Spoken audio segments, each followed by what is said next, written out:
నమస్తే రమగారు. నమస్తే చేయ రమగారు, ఒక ప్రశ్న. ఇది నాకు అడగటాకైతే మాత్రం అసలు చాలా ఇబ్బందిగా ఉంది. కానీ మన మోహన్ మాత్రం మేడం ఇది తప్పకుండా చేయించండి, తర్వాత మన కెమెరామెన్ సాయి ఇది ఖచ్చితంగా చేయాల్సిన వీడియో ఇవాళ కనుక మనం అది మాట్లాడకపోతే మనల్ని వదిలేలాగలేడండి. వాడు అన్నం తిండు అట్లానే ఉన్నాడు పరిస్థితి. కాకి ఒక ప్రత్యేకమైన శాస్త్రం ఉందట.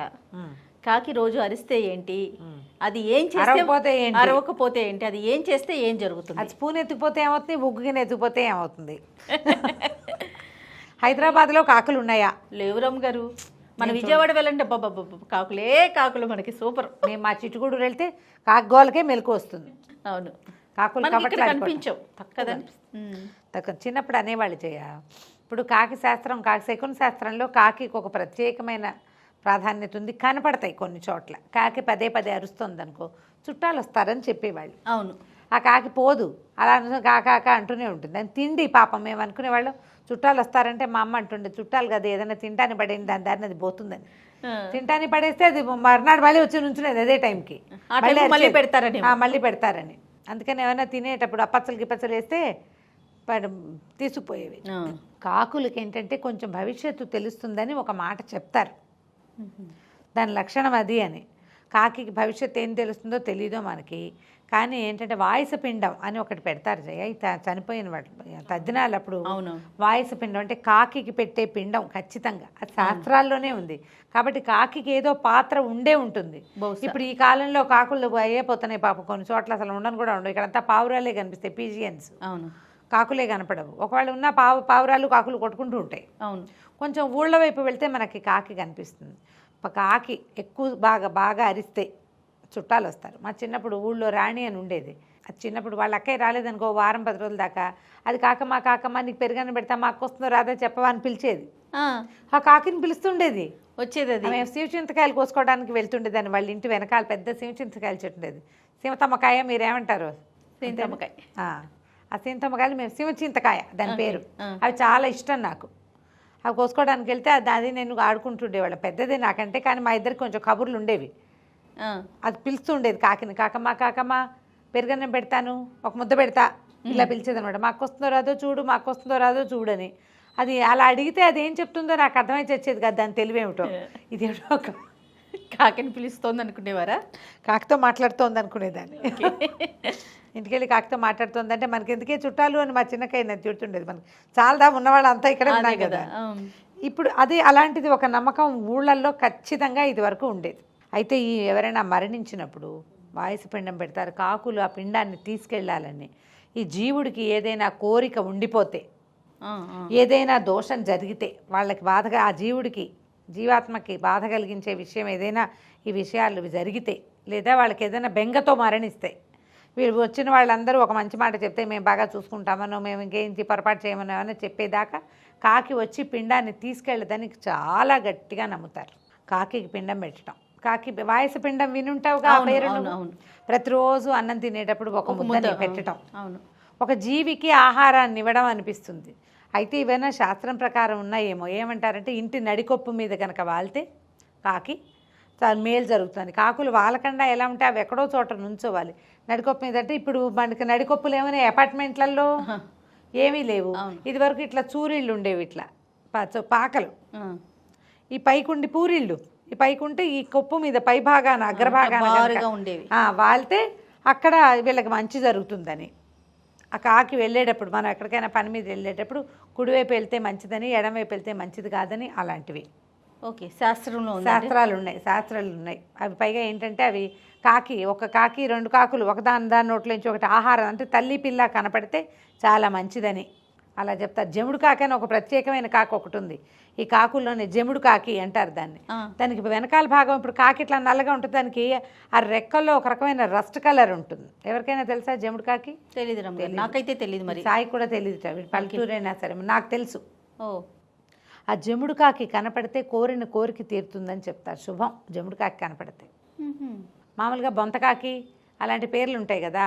ఈ జముడు కాకి అనేది ఒక ప్రత్యేకమైనది. కాకిలాగానే అది కనుగుడ్డు ఎర్రగా కనపడుతుంది. అది తక్కువ కనిపిస్తుంది మనుషులకి. ఓకే, గుడ్లు కూడా తక్కువ పెడుతుందట. ప్రత్యేక చెప్తారు అట్లా. ఇవన్నీ ఊళ్ళల్లో వ్యవహారాలు కదా, ఇవన్నీ ఏమిటండి సూపర్స్టిషియస్ ఇలాంటివి ఏవో తిట్టిపోస్తారు మనని, ఎందుకంటే అక్కర్లేనివన్నీ చెప్తారండి.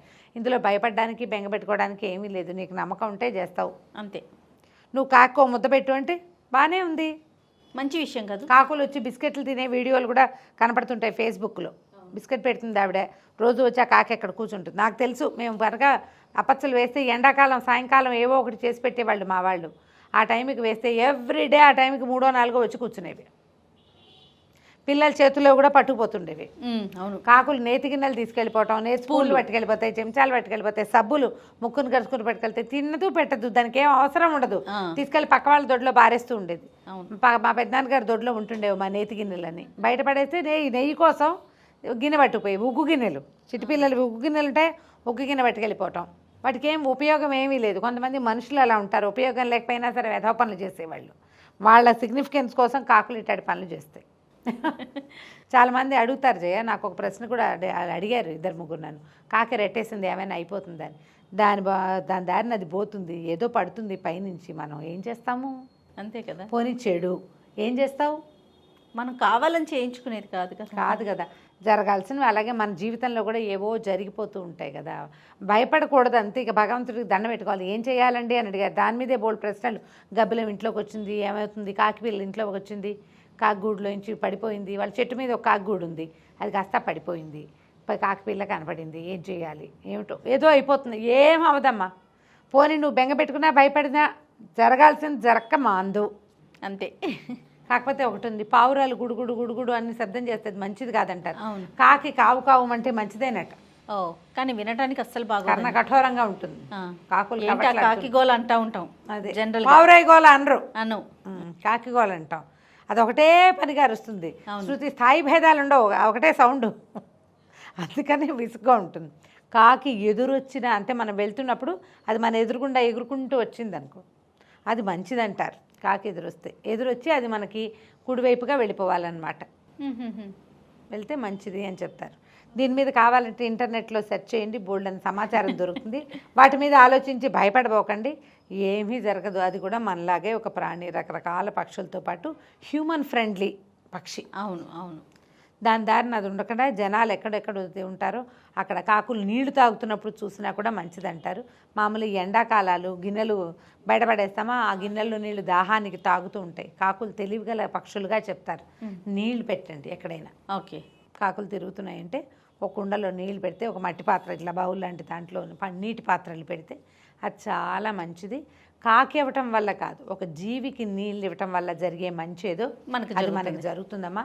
మీకు కూడా ఇలాంటి రకరకాల ప్రశ్నలు ఏం చేయాలో తోచనప్పుడు వస్తుంటాయి ఇలాంటి క్వశ్చన్లకి సమాధానాలు తీసుకోండి, సరదాగా వినేసేయండి, కానీ దాని మీద అనుమానాలు భయాలు పడకండి. మనం ఆ భయపడే కాలం నుంచి చాలా ముందుకు వచ్చేసాం.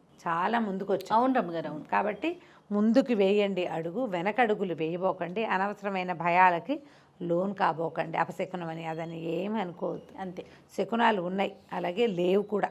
ఎంతవరకు తీసుకోవాలో అంతవరకు తీసుకోండి, మనకు అవసరమైనంత. భయపడేంత మాత్రం తీసుకోవద్దు ఏది కూడా. అంత భయాన్ని పెంపొందించేసుకుని దాన్ని పెంచేసుకుని దాని మీద ఆలోచించి దాని గురించే మాట్లాడి అమ్మో కాకొస్తే మా పని అవుతుంది కాబట్టి సమీపంలో ఒక్క కాకిని కూడా బతకనివ్వకూడదు అనుకునే ఇలాంటి ధోరణి మంచిది కాదు. అవును, మంచిదే కాదు. మన చిన్నప్పుడు చేసే పనులు చెప్తాను జయ, నాకు ఇప్పుడు గుర్తొచ్చింది. ఈ కాకులు విపరీతంగా ఒడియాలు పెట్టేవాళ్ళం ఎండాకాలం. ఈ కాకులు వచ్చేస్తాయని ఏం చేసేవాళ్ళం, ఈ దీపావళి టపాకాయ ఢామ్ ఢామ్ అని 2 సార్లు పేలిస్తే రాకుండా ఉండేవి.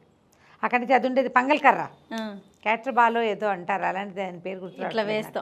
ఆ పంగల్ కర్ర పెట్టి కొట్టేవాళ్ళం, ఉండేలు బద్ద అంటారు, పంగల్ కర్ర అంటారు, దాంతోపాటు కొట్టేవాళ్ళం. ఒక కాకి తగిలింది అనుకో, కొంతసేపు కొన్ని గంటల వరకు కాకులు వచ్చేవి కదా కొడుతున్నారని. ఈ ఢామ్ అనిపిస్తే వచ్చేవి కాదు. లేదా కాకులు 4 కాకీకల్ని కట్టి ఓ చోట వేళ్లాడేస్తే ఇక్కడ కాకి చచ్చిపోతుందన్న భయంతో అవి రాకుండా ఉండేవి. ఏం చేస్తాం, మనకు అప్పుడు మిరపకాయలు ఎండబెట్టేవాళ్ళం, కాకులు వచ్చి ఒడియాలు పెట్టేవాళ్ళం, మాగాయ ముక్కలు, పప్పులు ఎండబెట్టుకుంటే మరి కాకులు తొందరగా పైగా వస్తే గుంపులుగా వచ్చేసేసి ఒక కాకి పట్టిందంటే కాదు వదిలిపెట్టేదే కాదు. అవును, మా వాకిట్లో ఒక్క కాకే తిరుగుతుండేది, మా అమ్మ వచ్చావు అంటుండేది దాన్ని. మజ్జిగ చిలికితే పెరుగు ముద్దలు కానీ చిన్న వెన్న ముద్దలు కానీ చుట్టూతా పడతాయి కదా, అది వచ్చి అక్కడ కూర్చొని జాగ్రత్తగా ముక్కు పక్కకు పెట్టి ఆ వెన్న ముద్దలు ఏరుకుని తింటుండేది. అలా కూడా చేస్తాయి. పాల గిన్నెలు పెడితే పాలను మీగడలు అక్కపోవటం, పాలగిన్నె మీద నుంచి ఏవేవో చేసేవి పాపం. ఇప్పుడు అంత ఎక్కువగా లేవు, మా వాళ్ళ ఇళ్లలో కూడా కొంచెం తక్కువగానే ఉన్నాయి పాపం. వాటికి ఫుడ్ దొరకట్లేదు. ఏదైనా ఒక పక్షికి అన్నం పెట్టడం మంచిది. మామూలుగా మనం కంచంలో కలుపుకున్నప్పుడు మొదటి ముద్ద తీసి పక్కన పెట్టే పద్ధతి ఉంటుంది ఇంట్లో పెద్దవాళ్ళ కోసం. ఆ ముద్దను బయట పెట్టి అది కాకి తీసుకెళ్తే మన పెద్దవాళ్ళు మన ఎందుకు కరుణతోటి ప్రీతితోటి ఉన్నారని నమ్మేవాళ్ళు. ఇప్పుడు ముద్ద పక్కన పెట్టేవాళ్ళు ఉన్నారు. మేము ముద్దను పిల్లి తింటుందో కాకి తింటుందో చూసుకోండి. అంతే. నమస్తే రమ్య. నమస్తే చేయండి.